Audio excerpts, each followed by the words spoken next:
Eh, sí, ya empecé a grabar, ¿vale? Ya está grabando. Cuando empezamos la recolección de la información que me decías, Ay, profe. Bueno, cuando empezamos todo este proceso, se le indica en la primera sesión al paciente, pues, que se le van a hacer pruebas y demás. Profe, ¿en qué momento se utiliza, o sea, en vez de utilizar la entrevista, bueno, es como una duda, internacional, la entrevista neuropsicológica internacional, neuropsiquiátrica quiero decir, se utiliza también ese, ¿cómo se llama? Bueno, el CRQ, ese CRQ, sí. ajá. ¿En qué caso se utiliza el CRQ o siempre se utiliza la entrevista neuropsicológica? Pero entonces, la primera método de evaluación que vimos, que fue la que es como breve, o sea, que se le hace a los niños, ¿en esa se puede Ajá. medir la atención? ¿O cómo Sí, sería sí, para evaluar en la atención? esa, en esa se puede medir la tensión, porque nosotros en los factores neuropsicológicos lo que estaríamos haciendo es dando cuenta de las causas. Es decir, tú puedes decir, con la evaluación de la MOCA, tú puedes dar cuenta, por ejemplo, de dificultades atencionales audioverbales en términos de eh, los dígitos en regresión, en progresión. Cuando escuches voy a poner la hoja de calificación, esta que está acá abajo, ¿vale? Como para que, entonces, podemos explorar atención audioverbal aquí, en lo que dice atención, lea la serie de números, esta. Audioverbal también en la serie de letras, ¿vale? También. Y tú sabes entonces que hay un problema de atención, pero quizás dices, bueno, no sé si el factor neuropsicológico, es decir, la participación cerebral, la activación cerebral, eh, pueda ser una causa de esta dificultad en el paciente. Entonces, cuando uno habla de atención audioverbal, pues uno empezaría a decir, una cosa es que yo no pueda sostener la atención, ¿vale? Y otra es preguntarnos entonces si el registro de la información audioverbal por la modalidad audioverbal está conservado. ¿Eso qué significa? Que para nosotros decir que hay problemas de atención audioverbal, necesitamos entonces descartar como dos aspectos. Uno es el registro audioverbal y otro es la capacidad de regulación y control, la capacidad de mantener la atención, ¿sí? Entonces, la que veíamos de la evaluación neuropsicológica infantil breve, que estaba focalizada sobre una causa neuropsicológica, o sea, diríamos prácticamente que eh, cognición, lenguaje, memoria y todo esto que está aquí planteado está garantizado sobre la base de una actividad neurológica. Esperen, yo voy a cerrar la puerta.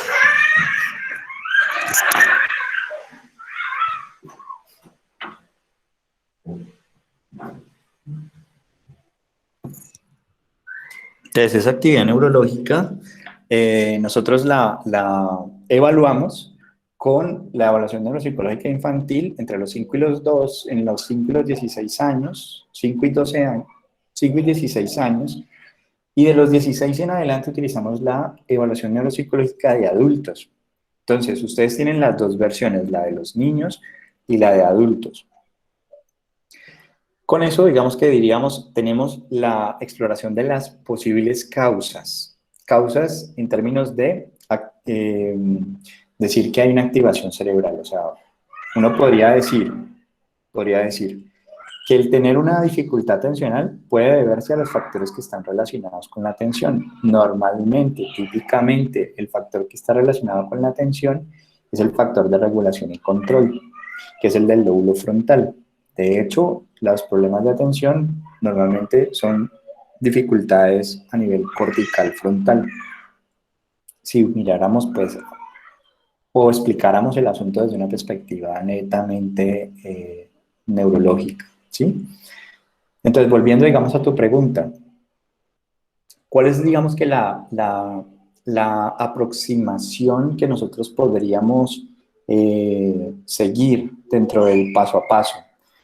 La diferencia que hay entre una exploración de factores neuropsicológicos es el hecho de que tú quieres, de entrada como psicóloga, identificar un poco la causa por la cual se está presentando la disfunción en una función cognitiva. Tú dices, puede tener un problema de atención, pero por debilidades en lo fonemático, es decir, en esa tarea que entregaron de primer corte, que era de dar los sonidos del lenguaje y la discriminación de sonidos, ¿sí? En esa discriminación de sonidos, entonces, el oído fonemático es el que tiene que ver con esa conciencia fonológica y cómo suenan las palabras. Por lo tanto, podríamos decir, ¿será que es por oído fonemático o será también posible que se deba a un asunto de retención audioverbal, es decir, de memoria audioverbal? Entonces, desde esa perspectiva, uno va a tener de que no necesariamente una función se causa, su debilidad se causa por una misma causa en todas las personas, sino que vamos a decir entonces que hay un problema de atención, pero desconocemos su causa.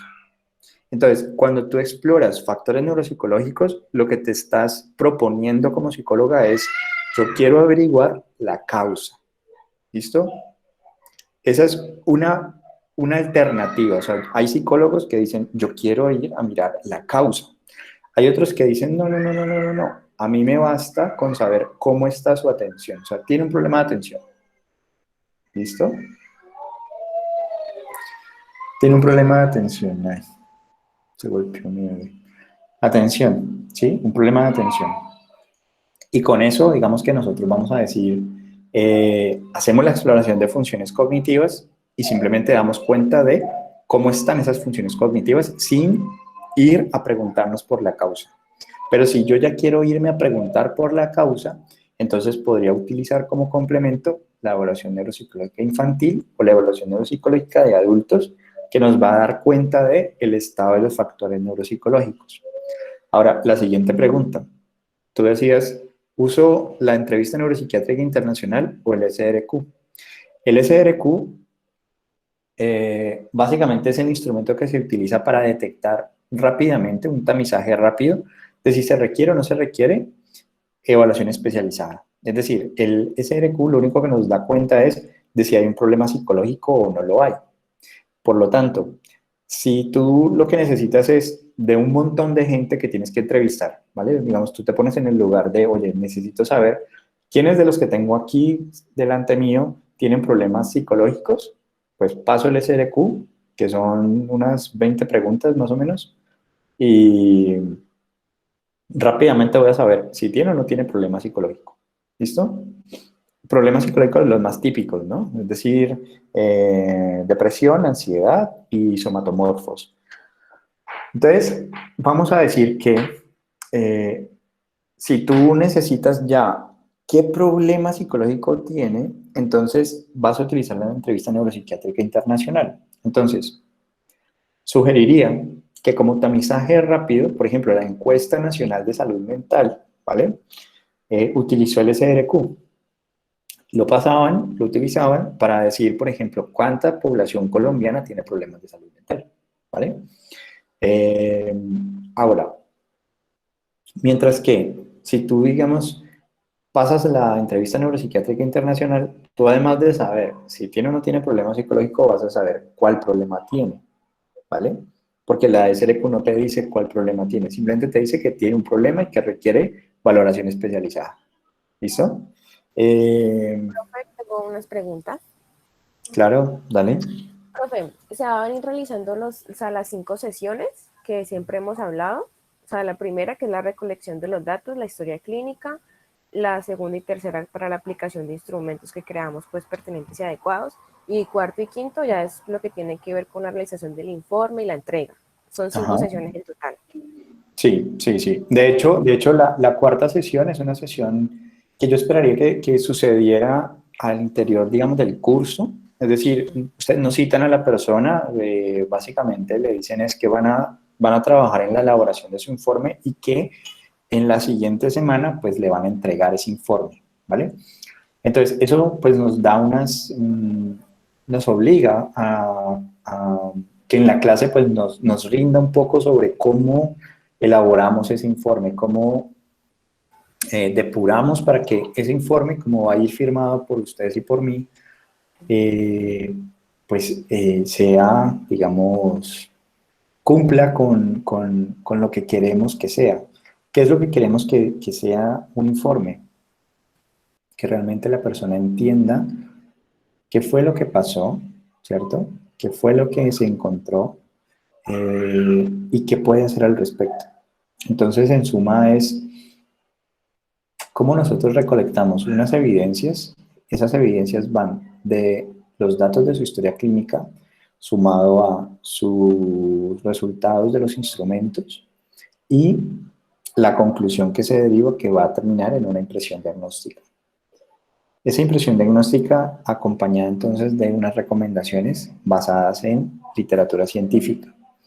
Entonces, ¿qué me gustaría que sucediera? Que ustedes pudieran tomar por lo menos, una vez que nosotros ya hemos trabajado en el proceso de elaboración, perdón, de elaboración de informe, de, pues así como uno está aprendiendo a escribir o aprende a montar bicicleta, que uno necesita pues tiempo, práctica y todo, eh, que por lo menos con la persona con la que están trabajando, ustedes puedan tomarse al menos unas dos semanas, o sea, habíamos hablado de 5 sesiones, donde una es para elaborar el informe, yo les estoy diciendo que por lo menos tomemos una más, por lo menos 2 sesiones para terminar de pulir, digamos, ese informe y poderlo entregar. Es una sesión en la que se hace pues el cierre, es una sesión de la persona, hay personas que quieren seguir, o sea, hay personas que dicen, bueno, y si yo quiero seguir contigo, ¿qué puedo hacer? Ustedes ahí tienen que ser muy claros con esa persona y es que pues ustedes no pueden continuar en el proceso, pero que pueden remitirlo a bienestar universitario donde puede continuar con el proceso de tratamiento. De hecho, dentro de las recomendaciones, pues ustedes dirán si la persona necesita sesiones psicológicas semanales, quincenales, mensuales, no necesita, ¿vale? Eh, Eso es importante que esté consignado, digamos, dentro del informe, porque es lo que queda público, es lo que cualquiera, digamos, que el CELOA solicita y queda, digamos, dentro de la carpeta del estudiante, ¿vale? Entonces, visto desde esa perspectiva, en este punto en el que nos encontramos actualmente, nosotros vamos a trabajar sobre el proceso de elaboración de informe. O sea, me gustaría, pues ahí les pregunto, ¿no? O sea, ustedes eligen. Quiero que quede claro que ustedes eligen. Eligen si vemos una prueba más, ¿vale? O sea, otra que muy seguramente no vamos a utilizar porque requiere laboratorio, pero yo digamos que la tengo aquí conmigo.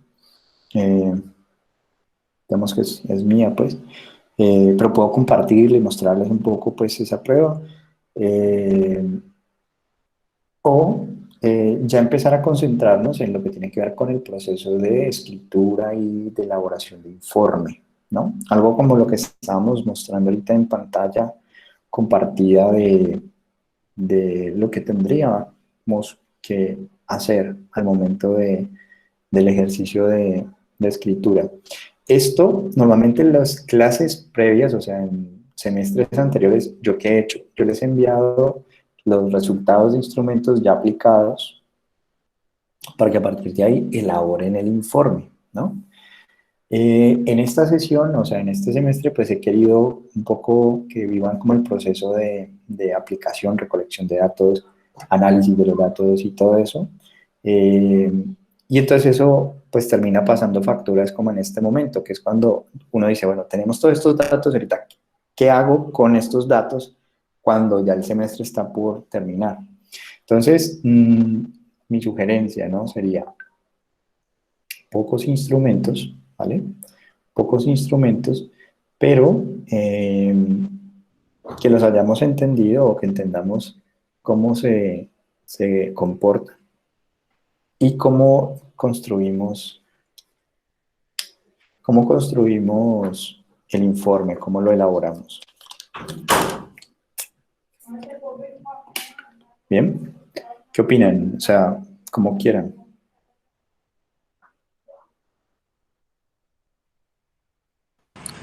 El informe. Sí, yo ¿Informe? también pienso que el informe. Sí, Bueno, profe. informe, listo, informe.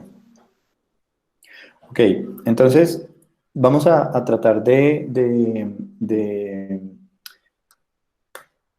pensar un poco en términos de cómo llevamos nuestras ideas a el informe, ¿sí? Entonces vamos a dividir, digamos, como la hoja, por decirlo así, en tres aspectos como principales, o sea, que nosotros Profe, sepamos, ¿sí? qué pena, un momentico, pero es que tenía otra pregunta en cuanto al Dale, dale. instrumento de la figura humana. O sea, Ujú. ya sabemos cuándo cumple y cuándo no cumple según los criterios que ya, pues ya sabemos, ¿no? Si es una línea recta, circular, Ajá. pero en el momento de analizar la historia que el paciente va a inventar, o sea, ¿cómo lo analizamos? ¿Desde dónde? Ah, muy bien, muy bien. Esa es una muy buena pregunta, porque lo que va a hacer la historia, ¿vale? Lo que va a hacer la historia es complementar nuestra interpretación. O sea, tú te vas a centrar exclusivamente en la grafía, ¿vale? Y entonces, luego de que tienes la grafía, de si tiene este trazo o no tiene este trazo, eso te va a indicar, por ejemplo, que tiene unas características clínicas. Reúne un conjunto de esos criterios.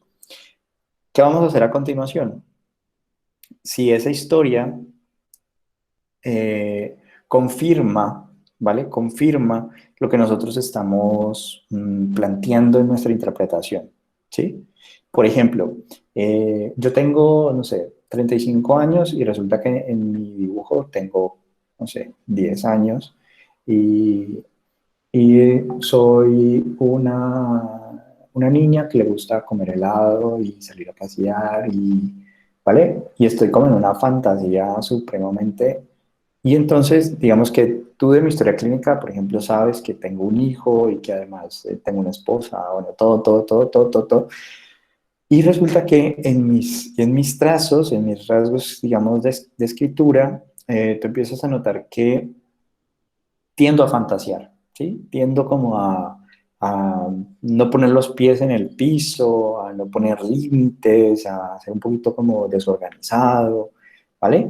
Entonces la historia lo que nos va, digamos, a hacer es empezar casi que a corroborar, a complementar eh, esta, ese dibujo. Pero la historia también tiene un sentido y es que permite que ese dibujo tenga sentido. Es decir, que nosotros ahí vamos a identificar, por ejemplo, si es coherente la narrativa o no. Digamos que un inicio, un desarrollo, un final.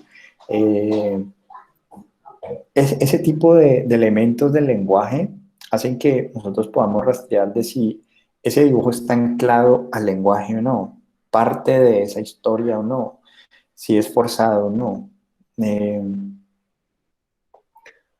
prácticamente o sea, podríamos, o sea, tranquilamente se los puedo plantear así.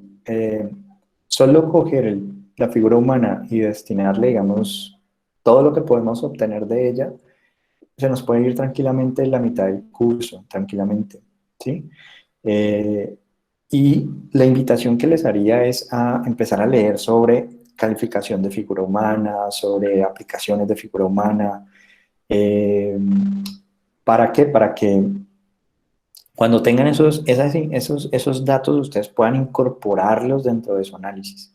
Entonces, si tienen historias que les llaman mucho la atención, porque son historias que uno dice, bueno, pero normalmente, el dibujo tiene que ver con uno, la historia tiene que ver con uno.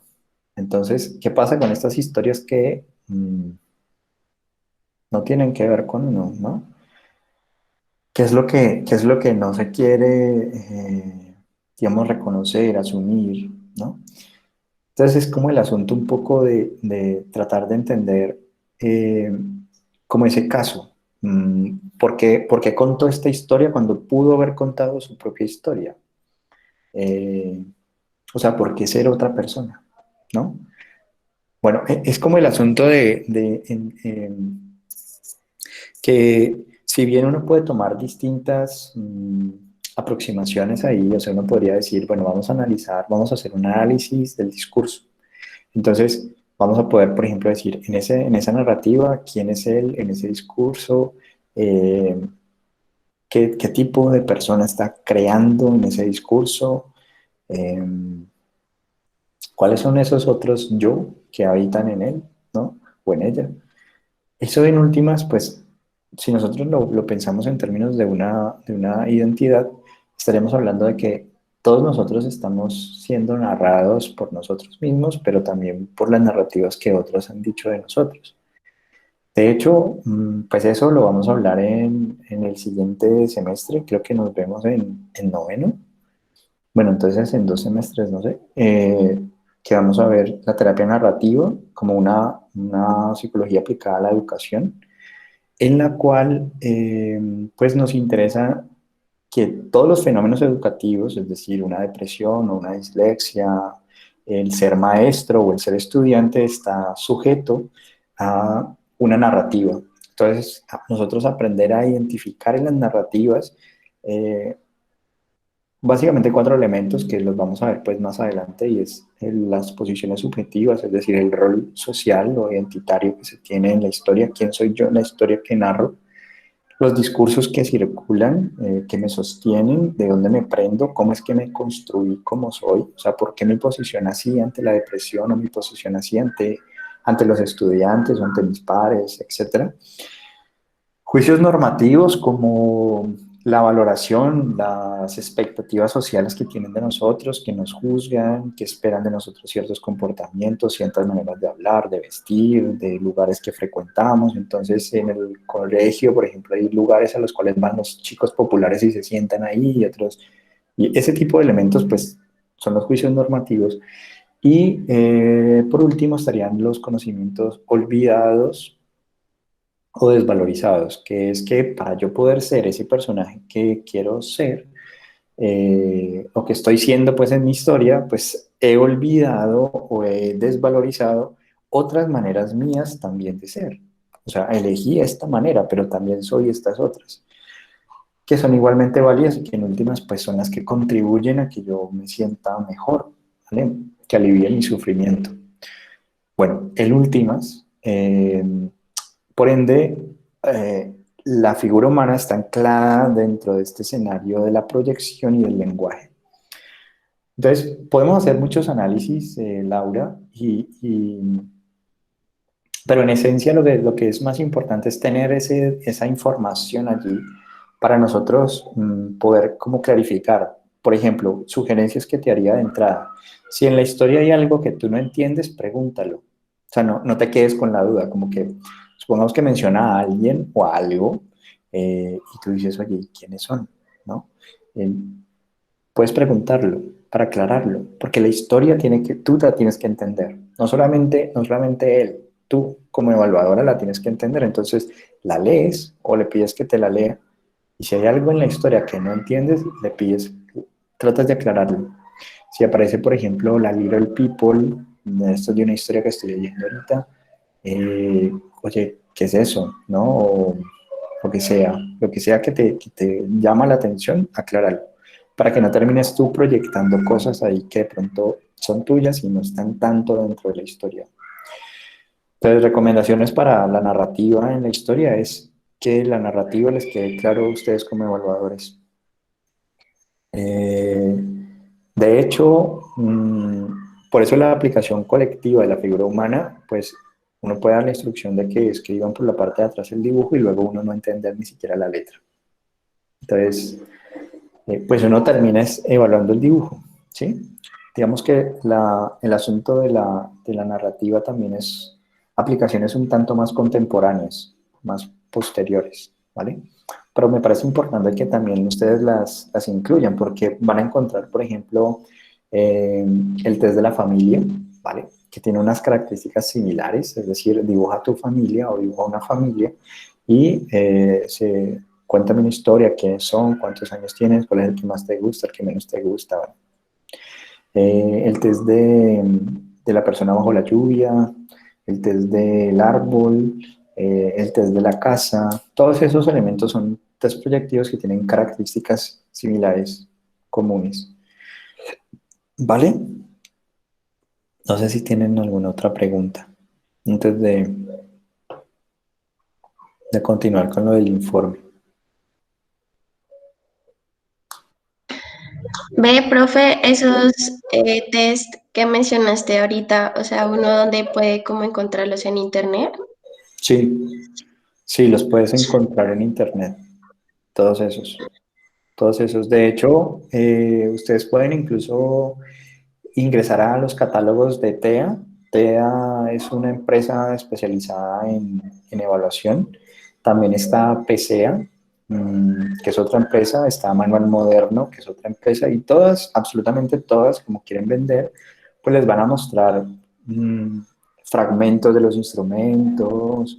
Vale, entonces ustedes ya pueden más o menos como hacerse una idea de, bueno, si quisiera evaluar esto, podría utilizar este instrumento o este otro.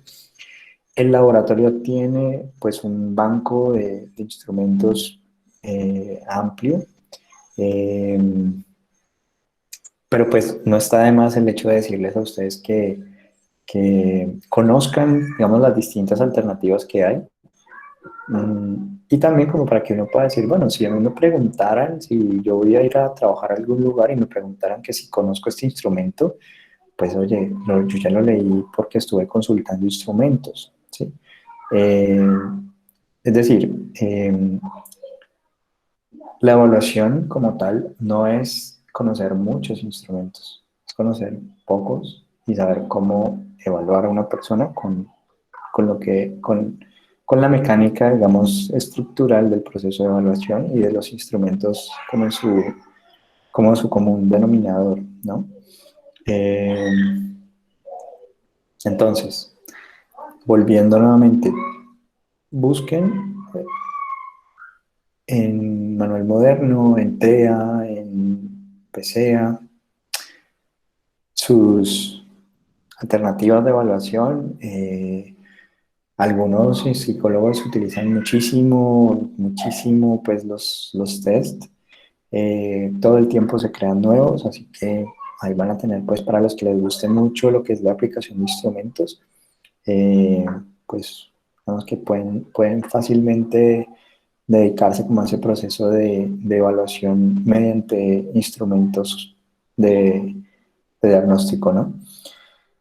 Eh, bueno, entonces, por ahora, no sé si hay más preguntas o no. Si no hay más preguntas, entonces, pues lo que voy a hacer es como distribuir, o sea, en qué consiste, digamos, el informe. Un informe psicológico principalmente va a tener los datos de identificación, ¿vale? Entonces ustedes pueden tener su propia forma, su propio modelo. Digamos que el informe que les compartía, pues ya tiene unos datos con los que hemos venido trabajando, pero cada lugar de trabajo tiene sus propios intereses también, entonces van a variar, pero en esencia un informe como tal arranca por los datos de identificación, eh, y posteriormente a los datos de identificación a veces aparece qué es lo que contiene, ¿no? Otras veces aparece antes de los datos de identificación, qué es lo que contiene, o sea, qué es, de qué trata, ¿no? Entonces uno pone informe, entonces si es un informe psicológico, pues listo, si es un informe, ¿vale? Entonces en el caso, digamos, de nosotros, pues es un informe psicológico, ¿sí? Y vienen entonces los datos de identificación. En esos datos de identificación son los datos de identificación principalmente de tres personas principales, ¿vale? Tres personas principales nos interesan identificar. La primera persona que nos interesa identificar que es el paciente. La segunda persona es el acompañante, ¿vale? Entonces puede que no tengamos acompañante, pero, o sea, la persona llega sola, etcétera. El acompañante en últimas es como la red de apoyo, o sea, si yo no puedo, con quién me puedo contactar? ¿Cuál sería tu número de emergencia? ¿Mm? Ese sería nuestro acompañante. Y, pues, por último, el psicólogo, ¿no? O sea, ¿quién evaluó? Y mm, lo, esos son los actores. Y lo otro importante es lo que tiene que ver con la fecha de la evaluación. ¿Mm? ¿Cuándo se realizó esa evaluación? Principalmente. Profe, Entonces, ¿sí? si yo tuve un encuentro con la mamá, ¿iría en acompañante? ¿La mamá? Sí, iría allí. O sea, la red de apoyo, digamos, de tu paciente es ese acompañante. Exactamente. Así sería. Así no ¿Vale? haya sido el encuentro el mismo día. Así no hayas tenido el encuentro el mismo día, exactamente. Porque ponte en el lugar de una persona, digamos, Celoa que te pide esto, entonces dice, ah, mira, yo no sabía que tenía este acompañante del cual puedo apoyarme, ¿no? Entonces el informe como tal reporta es esas personas que nosotros con las cuales podemos contar, que nosotros como psicólogos hemos traído, digamos, por parte del paciente, incluso ese acompañante ni siquiera puede haber ido a la sesión, ¿vale? Pero es importante que si yo te llamo, por ejemplo, supongamos que me salió un percance y yo no puedo comunicarme, o sea, te llamo y no puedo atenderte, o sea, de hecho es literal, no puedo atenderte y yo sé que vas a viajar de una distancia enorme, pues en los datos del acompañante yo voy a tener otra información a quien acudir, o sea, bueno, te llamé a ti, no, llama a tu acompañante para decir, pues por favor, ponte en contacto, dile, indícale o llama a otra persona que esté con él o donde tú sepas que está, dile que no lo puedo atender, sí, que no voy a estar en el consultorio. Es como en esa línea, eh, como ese papel de apoyo también complementario, ¿vale? Ok, profe, gracias. Listo. Entonces, la fecha de la evaluación. Ahora, ¿qué otro elemento vamos a encontrar, digamos, dentro de nuestro informe? Eh, lo que vamos a encontrar es lo que diríamos un resumen de historia clínica. Entonces, aquí, en esencia es hallazgos, o sea, ¿qué encontraron en la historia clínica de su paciente que ustedes encuentran significativo? No todo puede ser significativo. O sea, significativo, vamos a tratar de operacionalizar qué es significativo. O sea, vamos a tratar de decir, bueno, ¿qué consideramos significativo? Vamos a considerar significativo hipótesis, ¿vale? Es decir, hipótesis de posibles causas. ¿A qué nos referimos con esto? Que, por ejemplo, ustedes dicen, bueno, es que hubo una violencia intrafamiliar y yo creo que eso tuvo que ver con, ok, ese es un resumen que va a ir ahí. Yo creo que hubo consumo de sustancias psicoactivas, o sea, la mamá dijo que consumía sustancias, listo, eso es un hallazgo significativo. Eh, todo aquello que nosotros consideremos que pudo explicar o que puede explicar el motivo de consulta, ¿okay? Que puede afectarlo de alguna manera, no sé de qué forma, pero creo que tiene que ver con. Eso, digamos que es lo que vamos a considerar un poco como, como hallazgos significativos. ¿Bien? Eh, y esos hallazgos significativos también están en términos de no solamente lo negativo, o sea, como que, ay, solo miro pues que está mal, ¿no? Que la violencia, que. No, en hallazgos significativos también están esos aportes, esas bondades que encontramos. Supongamos que no encuentran antecedentes de enfermedad heredofamiliar, ¿vale? O sea, el, eso es un hallazgo significativo. No hay antecedentes ni de violencias, o sea, no hay enfermedades ni personales, ni hereditarias, ni físicas, ni mentales, ¿vale? Ese también es un hallazgo importante. Entonces, hipótesis de posibles causas, ¿vale? O, ¿cómo ponemos eso en términos que lo podamos entender? De posibles causas o recursos.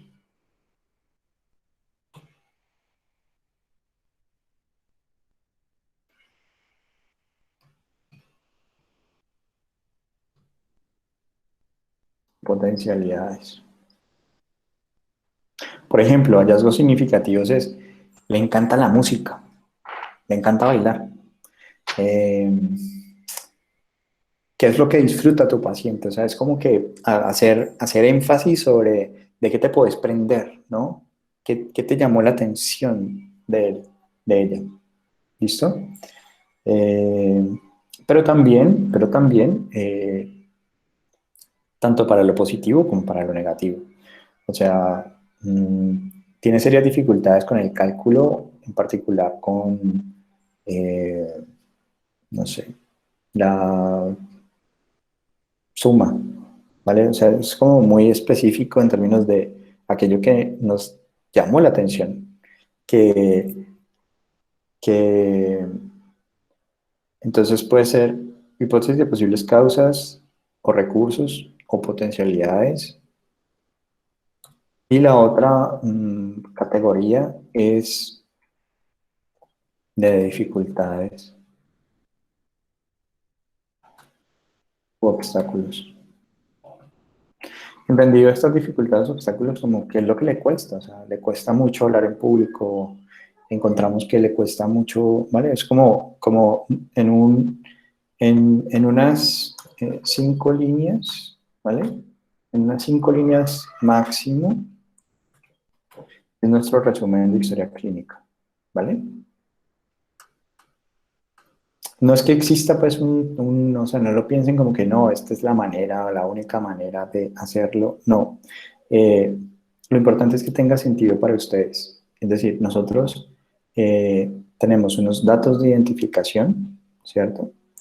Eh, algo súper importante que se nos había olvidado acá es el motivo de consulta. ¿Mm? Este motivo de consulta es tanto de la remisión como del paciente. ¿Bien? Es decir, es remitido por este motivo de consulta, pero el paciente tiene este motivo de consulta, ¿vale? Eh, entonces tiene sentido para nosotros. Vamos, identificamos los principales actores, cuando lo evaluamos, cuál es el motivo de consulta, y luego entonces, ¿qué fue lo principal que encontramos? Aquí es donde sintetizamos. O sea, aquí, luego de haber explorado a nuestro paciente, ¿vale? Vamos a extraer de ahí los elementos que creemos que tienen que ver con nuestro caso, de los cuales describen, casi que al leer este resumen de historia clínica, nos permiten entender un poco quién es este paciente en términos de sus antecedentes, aquellos aspectos que pueden haber causado el motivo de consulta, aquellas dificultades que se están presentando y aquellos recursos y potencialidades que tienen, que encontramos también.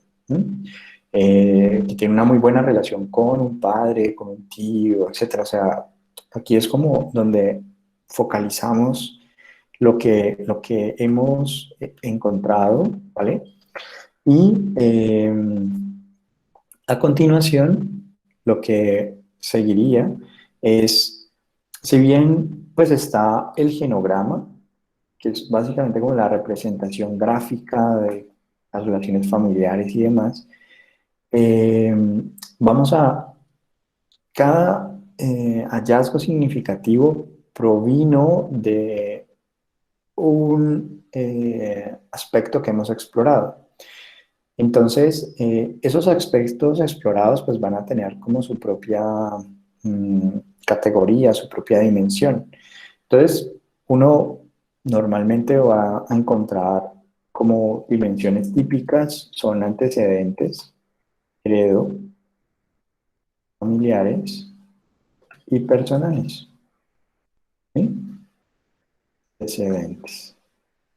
Estos antecedentes heredofamiliares y personales pues dan cuenta tanto de la salud mental como física. ¿Sí?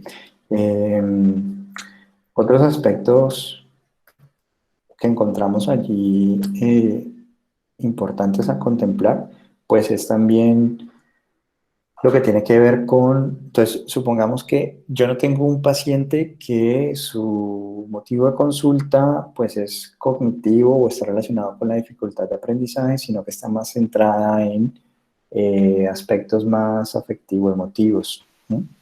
Entonces, ¿tienen alguna pregunta ahí? ¿Alguien activó el micrófono? Vale. Entonces, ¿qué seguiría a continuación? Si tuviéramos una situación de una exploración más psicoafectiva, entonces nuestro informe pues va a estar más centrado vamos a tratar en estos antecedentes heredofamiliares y personales de rastrear aspectos que puedan ayudarnos a entender posibles relaciones con este estado afectivo emotivo, es decir, ¿hay antecedentes en la familia de afectaciones afectivo-emotivas? ¿Vale? A nivel personal, ¿desde hace cuánto se viene presentando esta situación? ¿Cuándo te diste cuenta? ¿Cuándo lo empezaste a reconocer? Hacemos como un poco más de énfasis sobre entender el motivo de consulta, ¿sí? Lo rastreamos allí. Obviamente esto va a tener diferentes maneras de hacerse. ¿A qué me refiero? Que desde un enfoque psicoanalítico, por ejemplo, o humanista, por ejemplo, esto no es tan estructurado. O sea, no porque sean desorganizados, no. Es más porque se va construyendo eso a partir de lo que el otro va diciendo. O sea, si el otro te habla del pasado, se habla del pasado. Si el otro te habla de la hora, se habla de la hora. Y ya. Digamos que no es un asunto como de vamos es trabajando sobre lo que va aconteciendo, ¿vale?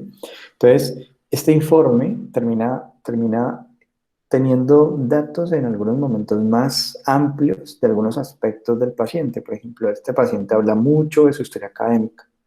Entonces voy a tener mucha información de su historia académica, no tanto de su historia del desarrollo. Es decir, si yo estoy hablando, por ejemplo, de que yo era un excelente estudiante y yo no sé qué, y si yo como psicólogo te cambio el tema y te digo, oye, y tú naciste a los 6 meses, natural, parto natural, queda muy fuera de lugar, queda muy fuera de lugar. Entonces cada uno va a ir encontrando como su manera. Algunos digamos que irán preguntándole a su paciente y él va a ir respondiendo. Entonces le van a preguntar por antecedentes del desarrollo, le van a preguntar entonces por historias académicas, etcétera, etcétera, etcétera. Con este ejercicio que estamos realizando, digamos, de exploración, sí es importante, pienso que como estamos aprendiendo, tener una estructura, o sea, tener una entrevista estructurada. O sea, puede que más adelante, cuando ustedes se sientan más confiados, más adueñados de su papel, puedan hacer a un lado, digamos, la estructura y enfocarse un poco como en la conversación con su paciente. Por este momento les sugeriría que siguiéramos una estructura, ¿vale? Entonces, dentro de la estructura, lo que vamos a indagar entonces son por esos antecedentes heredofamiliares y personales ligados al motivo de consulta. Siempre tratando de preguntar si hay alguna causa hereditaria que me ayude a entender el motivo de consulta, si hay alguna causa personal que me ayude ¿vale? Esa es explorar causas. A nivel personal también podríamos decir si hay algún tipo de dinámica familiar, de dinámica personal que me ayude a entender cuándo se presenta o se exacerban los síntomas. Es decir, el motivo de consulta es me siento triste, ¿ok? En los antecedentes personales, lo que vamos a tratar de identificar un poco es cuándo se siente más triste.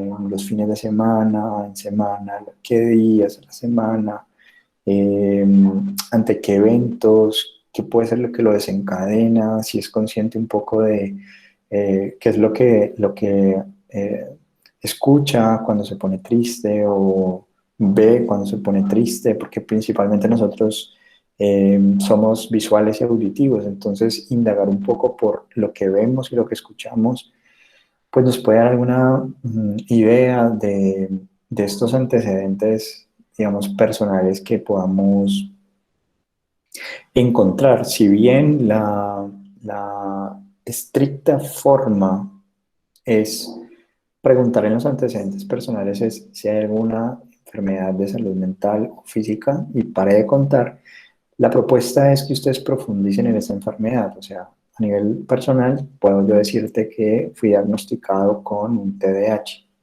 o diagnosticado con lo que sea, ¿vale? Entonces, voy a preguntarte, ¿cuándo fuiste diagnosticado? ¿Quién te diagnosticó? Si tienes algún control sobre tu sintomatología, si sientes que has perdido el control, o sea, vamos a focalizar mucho en tratar de entender esa enfermedad desde la perspectiva del paciente. Una vez que yo he hecho eso, entonces yo ya puedo pasar a un siguiente punto, ¿vale? ¿Cuál es el siguiente punto que podríamos continuar? Nosotros ahí vamos a tomar decisiones a nivel, digamos, estructural. Lo que nos da muchas pistas a nosotros es lo que tiene o lo que está relacionado con todo lo que tiene que ver con la cuestión, digamos, del parto, ¿sí? Eh, decir, antecedentes perinatales. Los antecedentes perinatales son los antecedentes de cuando recién naciste, es decir, casi que es como el primer mes, ¿vale? Las primeras 2 semanas de nacido, ¿sí? ¿Por qué, digamos, aquí digamos hacer como énfasis acá? Porque es el producto, o sea, eh, ¿hubo algún llamado de atención sobre ese nacimiento? Eh, no, mira que estuve hospitalizado, no estuve hospitalizado, mi mamá o mi padre. O sea, el cambio fruto de este acontecimiento, ¿no? Es como un poco rastrear aquí si hubo algún llamado de atención. ¿Cómo lo podríamos hacer? Hacer una pregunta del tipo, ¿cómo, si recuerdas, si hubo algún llamado de atención por parte del médico al momento de tu nacimiento? ¿Recuerdas que hubo algún tipo de señalamiento, indicación, recomendación de salud? ¿Por qué hacemos el énfasis sobre la salud? Porque sabemos que va a tener consecuencias para el desarrollo posterior. Es decir, que si nací con bajo peso, entonces voy a tener una recomendación de dieta, de manejo, etcétera. Si nací con algún tipo de pigmentación en la piel, voy a tener entonces también algún tipo de manejo, más exposición al sol, una dieta, etcétera. Eh, ¿Vale? No, que si me tuvieron que tener hospitalizado en incubadora, etcétera, pues la calidad del vínculo la puedo entender un poco de, bueno, mi madre estuvo acompañándome, pero pues finalmente no puede quedarse todo el tiempo, si puede, va a depender también del lugar, si es una pública o es una privada. Entonces ahí es un poco como los antecedentes perinatales, los antecedentes prenatales, es decir, nos interesa un poco aquí lo que tiene que ver con el control de la madre y las condiciones gestacionales, o sea, fue deseado, fue amada, fue acompañada, fue consentida, eh, ¿vale? Como a qué estuvo expuesto ese bebé durante el proceso gestacional, porque está expuesto a partir de las experiencias sociales de la madre. No, mi madre trabajó hasta el último momento, estuvo sola, decidió tenerme, bueno, todo ese tipo de elementos están contemplados aquí en los antecedentes prenatales y ya posteriormente lo que nos vamos a focalizar es en los postnatales, que serían principalmente, nos interesan lo que tiene que ver con el desarrollo psicomotor y del lenguaje, principalmente, ¿vale? ¿Por qué? Porque la percepción y acción, es decir, el bucle que hay entre lo que percibo y luego eso que percibo, entonces realizo alguna acción. Yo veo, por ejemplo, un perro y acción, veo una boca, acción, veo, no sé, el barco y una acción. Todo eso, digamos que hay un proceso de relaciones entre la corteza frontal y la corteza occipital. ¿Sí? Es decir, entre el polo anterior y posterior del cerebro.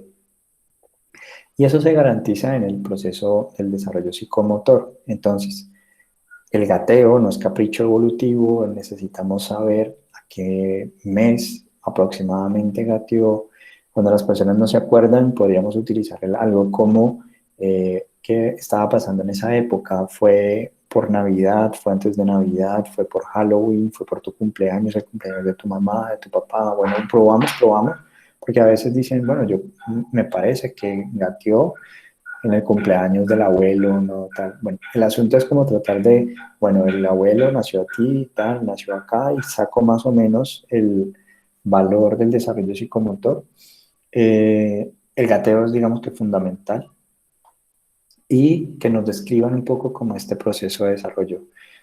¿Podrías describir cómo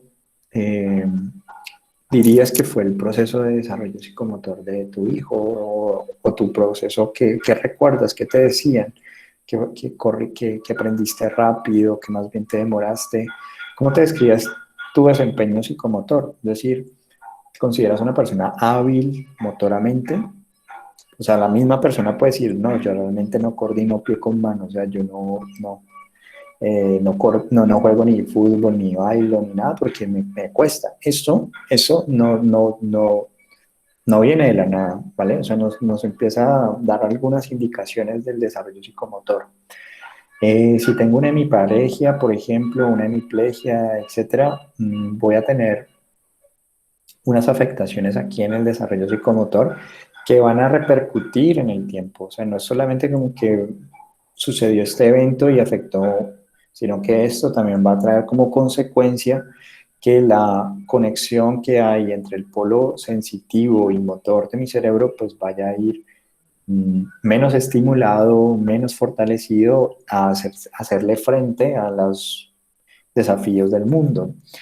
Eh, Además, si esa situación, eso es muy importante, si la situación que cambia el curso del desarrollo se presenta en la infancia, en la primera infancia, ¿vale?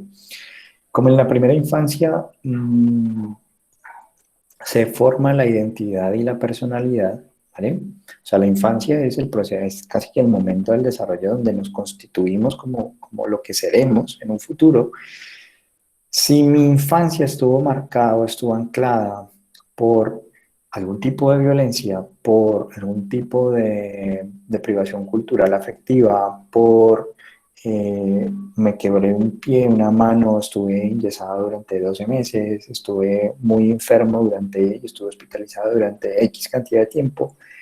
Todo este tipo de aspectos van a incidir de manera mucho más negativa, por más que hablemos de plasticidad cerebral, ¿vale? O sea, eso es otro cuento. Por más que hablemos de plasticidad cerebral, de poder reparar funciones y entre más niño, pues mejor el pronóstico, eso es en términos de plasticidad cerebral, pero lo que está sucediendo también es que si estamos formando personalidad e identidad, el niño puede crecer con la idea de relacionamiento con la sociedad desde una perspectiva de la estigmatización, o sea, él no puede hacerlo, él no puede correr, él no puede saltar, él no puede comer, él no puede, ¿sí? Y entonces va a estar eso en una relación mucho más conflictiva con sus pares, con su sociedad en general. Entonces, es importante que desde esta misma idea nosotros vayamos como identificando que este desarrollo psicomotor pues está sujeto a cómo se ha restringido o no ese desarrollo.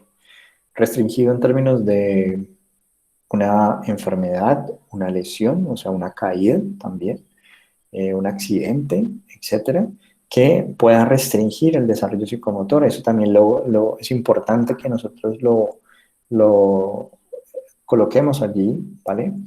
Eh, y que rastremos un poco lo que tiene que ver con el gateo. El lenguaje, como tiene un vínculo directo con el pensamiento, es, digamos, el lenguaje como totalidad, digamos que es el precursor de la lectura, la escritura, el cálculo. Ahí se aprende todo lo que es la semántica, los significados, las reglas gramaticales, pasado, presente, plural, singular, etcétera. Pues es importante que nosotros miremos si las experiencias que este sujeto tuvo al interior del lenguaje fueron con expertos en el lenguaje, es decir, personas que corregían, retroalimentaban, no tuvo ningún tipo de, a nivel biológico, de limitación, enfermedad, lesión que pudiera enlentecer el lenguaje o la audición, ¿vale? Que juegue un papel en términos de este proceso de desarrollo del lenguaje. ¿Cómo nosotros preguntamos entonces aquí? Nos interesa saber cuándo, en qué momento hubo una intención comunicativa. La intención comunicativa es unir unas palabras para que el otro entienda. Puede que gramaticalmente esté mal, pero por lo menos hay dos palabras que sirven para su propósito. Barco, papá. Bueno, entonces entiendo un poco que va con un barco y que me involucra a mí, ¿sí? Puede que a eso le falten más cosas y demás, pero es la intención comunicativa que se tiene. La indagamos acá y entonces es eh, poder puntualizar cuáles son como como aspectos de comunicación, o sea, de relación con el otro y consigo mismo. Porque el lenguaje también tiene un papel regulador de la conducta. Es decir, en un principio, yo hago lo que el otro me dice, por lo tanto, mi atención es completamente involuntaria. O sea, el otro me dice, oye, préstame atención, mírame. Posteriormente, el lenguaje pasa a ser mucho más voluntario, es decir, yo utilizo el lenguaje para regularme, me hablo en voz alta. Ustedes se han descubierto cuando están muy cansados y tienen muchas tareas como, ¿qué venía a hacer yo aquí? A ver, ¿yo qué iba a hacer? ¿No? Va en esa línea. Entonces, es muy importante que nos quede claro si hubo algún tipo de enlentecimiento, algún tipo de dificultad, algún tipo de factor que pueda haber afectado el desarrollo del lenguaje y qué es lo que nos consta de este lenguaje, ¿vale? En esencia, eso vamos a colocar aquí y luego vamos a utilizar un asunto de el desarrollo escolar. ¿Por qué es tan importante este desarrollo escolar? Porque es que aquí en el desarrollo escolar se ponen en juego las funciones. Es decir, en el desarrollo escolar es donde nosotros vamos a ver finalmente este antecedente perinatal, este antecedente prenatal, ese desarrollo psicomotor y el lenguaje, ¿cómo lo afectó a él a nivel del desarrollo escolar? Entonces yo puedo tener unos antecedentes no muy buenos, pero resulta que mi desarrollo escolar es normal, o sea, no perdí años, no me causaron dificultades, mi rendimiento académico es adecuado, ¿vale? O sea, ¿eso qué significa? Que mi plasticidad cerebral operó muy bien, es decir, tuve unas experiencias sociales acumuladas, mis padres, la estimulación, me hablaron claro, me siguieron todos los tratamientos que les recomendaron y pues pude sobreponerme, pude corregir la función, ¿sí? Entonces el desarrollo escolar es básicamente, ¿por qué es importante? Porque pone en juego las funciones cognitivas, pero en últimas no es esto lo que nosotros vamos a preguntar aquí. Lo que nosotros vamos a preguntar aquí es, en particular, dificultades, historia, académica, o sea, el número de colegios, cuando empezó la escuela, el jardín, etcétera, cuando pasó a segundo, el tercero, etcétera. Es como entender un poco la trayectoria, pues para los que están en psicología aplicada a la educación que están tomando este curso, es la trayectoria escolar y las transiciones que se llevan a cabo dentro de el ámbito escolar. Para los que no están en ese curso, en último lo que estamos diciendo es que podemos tomar una perspectiva del ciclo vital en la cual la vida es un trayecto y las transiciones son, yo puedo prever, ¿no? Cuáles son los diferentes roles o cambios que van a acontecer en una trayectoria. Entonces, la trayectoria escolar tiene unas transiciones que es la primaria, luego el bachillerato y así sucesivamente, ¿no? Entonces, eh, es como poder notar el timing cuando pasaron esas transiciones, en qué momento pasaron, a qué edad pasaron, y si hubo algún tipo de dificultad en esas transiciones. Entonces, a veces en la primaria no se nota, pero en el bachillerato, en la transición al bachillerato empiezan a aparecer las dificultades porque el nivel de exigencia sube, ¿vale? Ese tipo de cosas también son importantes de notar acá. Y el desarrollo afectivo emotivo. Entonces, aquí que es importante, digamos, de nosotros notar, es el estado afectivo emotivo. ¿Cómo lo describirían a él si le preguntáramos a los amigos, a los padres, qué dirían sobre él a nivel afectivo emotivo, a nivel de sus emociones? ¿Cómo lo describirían? Entonces la persona va a utilizar emociones, va a decir, no, pues yo más bien introvertido, extrovertido, tímido, alegre, enamoradizo, etcétera, ¿vale? Y entonces, cuando empiezan a aparecer esas emociones, pues nosotros vamos a decir si eso es algo que ha sido constante o cambió en algún momento, supongamos. Dirían de mí que soy introvertido, entonces, ¿has sido introvertido desde que recuerdas o a partir de un momento en tu vida, a partir de alguna situación en particular? Entonces, no, yo antes era más extrovertido, pero resulta que me pusieron en ridículo y entonces, bueno, ¿vale? Me hicieron bullying y, bueno, el asunto es poder nosotros dar cuenta de lo mismo, la trayectoria afectivo-emotiva y las diferentes transiciones que pudieron haber pasado en el interior. Con eso, ¿vale? En esencia, digamos que podríamos decir que nuestro informe está allí concentrado, o sea, él hablará un montón de cosas, eso va a estar en la historia clínica registrado, o sea, en los seguimientos que ustedes elaboran, pero en lo que va a constatar en el informe, eh, pues son esos hallazgos importantes o significativos. Eh, Tratando también de presentar algunos ejemplos de lo que hemos encontrado en la entrevista. ¿A qué me refiero con esto? Hay informes que que al ser leídos, uno puede decir, esto habla lo mismo como para Alejandro que como para Daniel.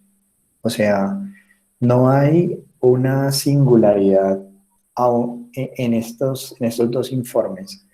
El desarrollo afectivo emotivo es lo mismo, el desarrollo escolar prácticamente es lo mismo, ¿vale? Entonces aquí lo que se trata de hacer un poco en los informes es tratar de que emerja esa singularidad. Y esa singularidad no es que ustedes sean chismosos o chismosas, o sea, no es que ustedes pongan la intimidad de su paciente ahí, sino que ustedes en los informes, para hacer esas singularidades, eh, nosotros podemos decir si hubo cambios de colegio, pues que cuántos colegios cambiaron. Es muy difícil que repitamos esa parte, pero lo más importante es lo que va en los instrumentos, es decir, ay, hijo de pucha, ya son más de las 12. Perdón. Eh, no, chicos, ¿están por ahí todavía? Yo aquí hablando. Sí, claro, profe. Sí, no, pero Sí, bueno, profe.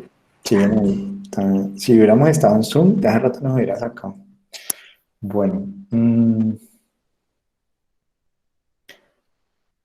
Karen, tú dices que no escuchas nada o ya se resolvió, que no había mirado el chat. Bueno, creo que el problema No, es de profe, Karen. eso fue hace rato. Ya escucho. Ah, dale. Profe, ¿Sí? eh, está hablando Kimberly Lozano. Profe, cuando tú llamaste a lista, ¿me escuchaste? Es que tuve problemas con el internet. Sí, sí, yo ya te coloqué la asistencia. No, ni problema, yo te vi ingresando y ya puse la asistencia.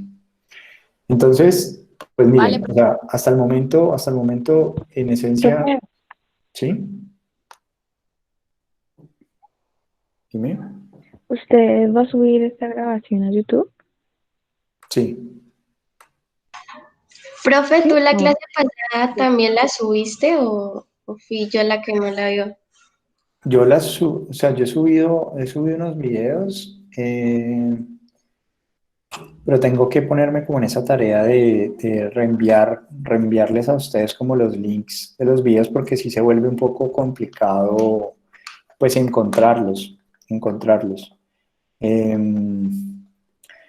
Entonces, yo pues voy a hacer como, subo este video y les enviaría este y los videos anteriores. Igual, pues también pues a sugerirles, digamos, a los que no lo han